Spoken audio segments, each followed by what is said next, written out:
Our final question comes to us from a listener in Solana Beach, California, who writes, according to my husband's interpretation of 1 Corinthians chapter 7, verses 1 through 5, I may not decline any sexual advance on his part for any reason.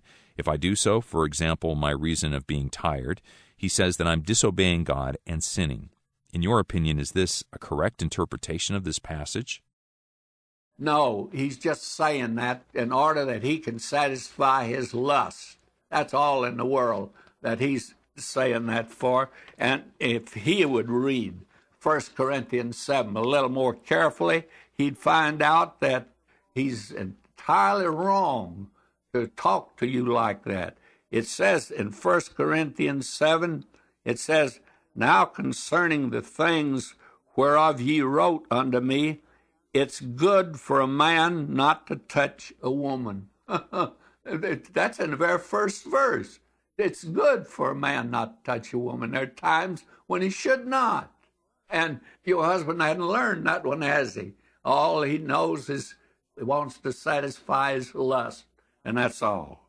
And now listen to Paul in 1 Corinthians 7. Nevertheless, to avoid fornication, let every man have his own wife, and let every woman have her own husband.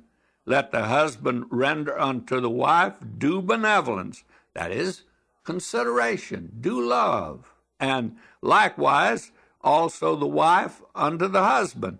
But the husband is the first one to render. A great big old bruiser came in to me, and he says to me, my wife won't yield to me. And he was a great big bruiser, and I think he tried to force her. And I says, I don't blame her. But I said, let me ask you a question. When's the last time you said that you loved her? Oh, well, he says, I don't have to say that, do I? I said, you sure do. He says, where do you get that? You're to render due benevolence to your wife. The wife's to render due benevolence to the husband. No wife ought to yield to a husband until he says, I love you. Then she ought never to say she loves him until he says it first, I love you.